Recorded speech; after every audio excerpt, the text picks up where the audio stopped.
السلام علیکم لسنرز، آئیے ڈاکٹر عبدالرب بھٹی کے سنسنی خیز ناول خارزار کی قسط نمبر 15 سنتے ہیں۔ یہ قلیل وقت مجھے صدیوں کے برابر محسوس ہو رہا تھا۔ پھر یہ اعصاب شکن گھڑیاں تمام ہوئیں۔ ایک بار پھر وہی دونوں سپاہی یاجوج ماجوج کی طرح نازل ہوئے اور خاموشی سے مجھے لے کر چلتے بنے اور انسپکٹر یار محمد کے کمرے میں مجھے اندر دھکیل دیا۔ پھر فوراً ہی باہر سے دروازہ بند کر دیا۔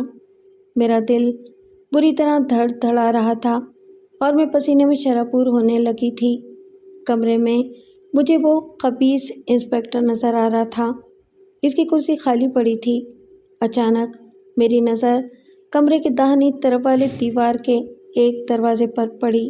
وہ شاید غسل خانہ وغیرہ تھا جس کے اندر سے انسپکٹر یار محمد برآمد ہوا، اور میں اسے دیکھ کر سرتاپا لرز اٹھی۔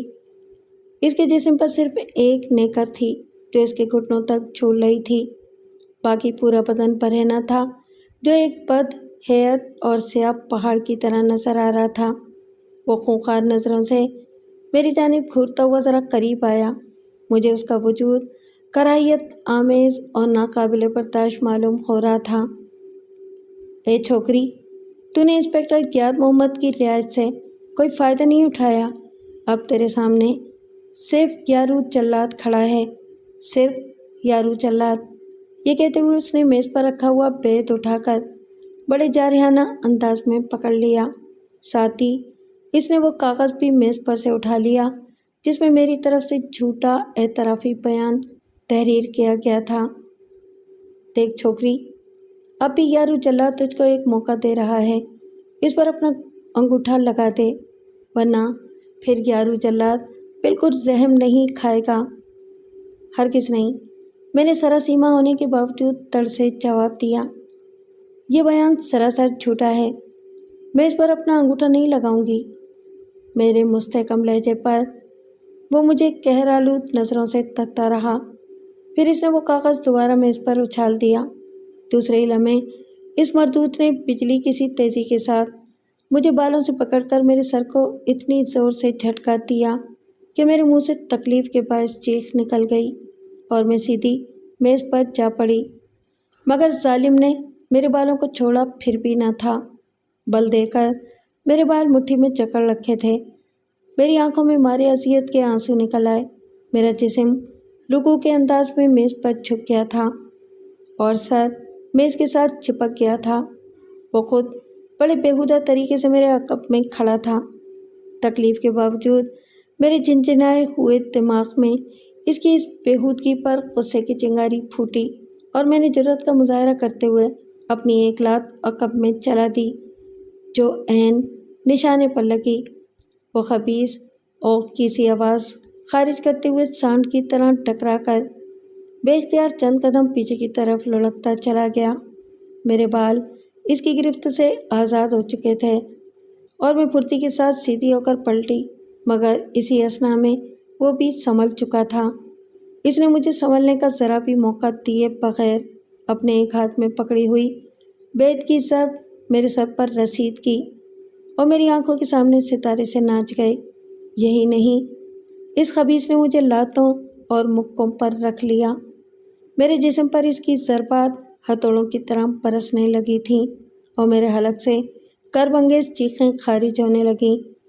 اس کمینے نے مجھے لاتوں اور گھوسوں سے مار مار کر ادمویا کر کے رکھ دیا اور پھر مجھے کچھ ہوش نہ رہا۔ ہوش آیا تو میرا چہرہ اور بدن پانی سے شرابور تھا۔ آنکھوں سے دھندلاہٹ چھٹی تو دیکھا کہ سامنے وہی خبیث انسپکٹر یارو جلاد پانی کا جگ لیے چند قدم کے فاصلے پر کھڑا مجھے گرسنہ نظروں سے گھور رہا تھا۔ پھر اگلے ہی لمحے میں اپنی ہیئت قضائی دیکھ کر سرتاپا لرز اٹھی اور شرم کے باعث مجھ پر جیسے گھڑوں پانی پڑ گیا۔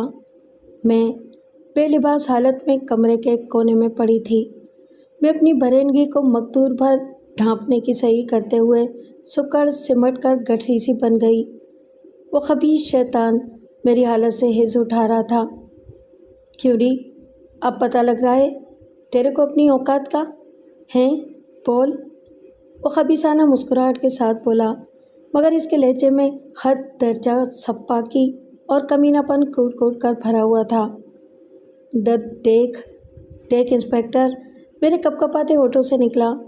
میں پہلے ہی بہت دکھی اور زمانے کی ستائی ہوئی ایک بے نصیب لڑکی ہوں۔ مجھے اور مت ستا، تیرے کو اللہ سائیں کا واسطہ دیتی ہوں، مجھے مزید کھلونا نہ بنا۔ ایسا نہ ہو کہ یہ کھلونا پھر کھلونا نہ رہے، بارود بن جائے۔ میرے ملتجی سے لہجے سے ایک چنگاریاں سی پھوٹنے لگیں، مگر اس خبیث انسپکٹر یارو جلاد پر میری داد و فریاد کا کوئی اثر نہیں ہوا۔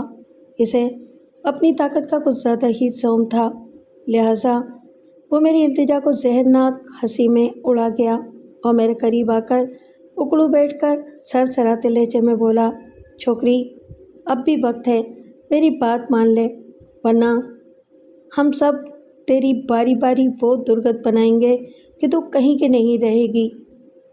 اس کی بات نے میرے اندر آگ بھڑکا دی اور پھر نہ جانے میرے شکستہ وجود میں کہاں سے اتنی جرأت عود کر آئی کہ میں اپنی برہنگی کی پرواہ کیے بغیر زخمی شیرنی کی طرح انسپکٹر یارو جلاد کی طرف ابلتی آنکھوں سے تکنے لگی اور ناخن کی طرح پھنکارتے ہوئے بولی، انسپکٹر، میں تو ویسے بھی کہیں کی نہیں رہی ہوں، لیکن میرے ساتھ کوئی کھلواڑ کرنے سے پہلے میری آنکھوں میں ایک نظر بغور جھانک لے۔ یہاں ان مردود شیطانوں کی صورتیں ثبت ہو چکی ہیں جن سے میں نے عبرتناک انتقام لینا ہے۔ اگر تو چاہتا ہے کہ ان پتلیوں میں تیری صورت شامل نہ ہو تو میرے ساتھ انسانوں والا برتاؤ کر اور جھوٹ کو سچ میں بدلنے کی کوشش نہ کر۔ اتنا کہہ کر میں خاموش ہو گئی۔ فرتے جوش سے خود مجھے اپنا لہجہ اجنبی سا محسوس ہوا تھا۔ میں نے ایک لفظ چبا چبا کر اسے خبردار کر دیا تھا۔ ایک لمحے کو تو میرے سامنے اکڑو بیٹھے انسپکٹر یارو جلاد کے چہرے پر بھی سناٹا سا چھا گیا۔ اس کی آنکھوں سے خباثت ان کا ہونے لگی تھی، پھر کہ اس کی جگہ حیرت نے لے لی تھی۔ اسے شاید ایک سیدھی سادی دیہاتی چھوکری سے اتنے تند و تیز لہجے کی امید نہ تھی۔ کمرے میں چند ثانیے عجیب سا سکوت چھا گیا، پھر انسپکٹر یارو جلاد کے چہرے پر اچانک ہی بڑی زہریلی مسکراہٹ عود کر آئی۔ اس کے پیلے زرد اور بدنما دانتوں سے مجھے کراہیت سی محسوس ہونے لگی اور میرا جی الٹنے لگا۔ اس نے اپنے ہاتھ میں پکڑی بیت کو میری ٹھوڑی پر ٹکایا اور سرسراتے لہجے میں بولا، مجھے تجھ جیسی ناگن کا سر کچلنا اچھی طرح آتا ہے چھوکری۔ میرا نام بھی یارو جلاد ہے اور یہ نام میں نے خود ہی نہیں رکھا، بڑے بڑے نامی گرامی اور 30 مار خام مجرموں نے میرے آگے اپنے گھٹنے ٹیکنے کے بعد مجھے یہ نام دیا ہے، کیا سمجھی؟ تو میں نے اس کی بات پر اپنی امڑتی ہوئی کیفیات پر بمشکل قابو پایا اور سوچا، یہ بدبخت واقعی جلاد صفت انسان ہے اور اس کی سرشت میں کمینگی عارف خان اور بھورل خان سے کسی طرح کم نہیں۔ میرے دل میں یہ ہولناک خیال ابھرا کہ عارف خان اور بھورل خان جیسے صفت ابلیس سپاک شیطانوں کے بعد میرا سابقہ اب تیسرے شیطان سے پڑنے والا ہے جو یارو جلاد کی صورت میں میرے سامنے تھا۔ سچی ایک بار پھر بھمبور کے ریگستان صحرا میں دفن ہونے والی تھی۔ اس جاں گسل تصور سے میرا پورا وجود کانپنے لگا۔ اب آخری بات پوچھتا ہوں، مانتی ہے میری بات یا پھر؟ اس نے خبیث نے دانت پیستے ہوئے اپنی بات دہرائی۔ میں نے بھی اس کے سامنے اپنا اٹل جواب دہرایا۔ میں جانتی تھی کہ اب یہ مردود مجھ پر قیامتیں ڈھا دے گا، لیکن اگلے ہی لمحے حیرت انگیز طور پر وہ خاموش رہا۔ پھر وہ ایک خونخوار سی ہنکار بھرتے ہوئے اٹھ کھڑا ہوا اور میری طرف گھورتے ہوئے زہرخند لہجے میں بولا، تیرے کو بڑا زوم ہے نا اپنی بی بی جی پر کہ وہ تیرے لیے کچھ نہ کچھ کرے گی، تو کان کھول کر سن لے، میں اس سیدزادی کا بھی لحاظ نہیں کروں گا اور میں بڑی آسانی کے ساتھ اسے بھی تجھے اپنے پاس پناہ دینے اور آنت جرم میں ساتھ دینے پر گرفتار کر سکتا ہوں، لیکن میں یہ ابھی نہیں کروں گا۔ اتنا کہہ کر وہ ذرا رکا اور پھر کمرے سے ملک غسل خانے میں چلا گیا۔ تھوڑی دیر بعد وہ برآمد ہوا تو میں اسے دیکھ کر چونک گئی۔ خلاف توقع اس کے جسم پر بتی نظر آ رہی تھی اور اس کے ایک ہاتھ میں میرے کپڑے بھی دکھائی دے رہے تھے جو اس نے میری طرف اچھال دیے اور بولا، پہن لے کپڑے، جلدی کر۔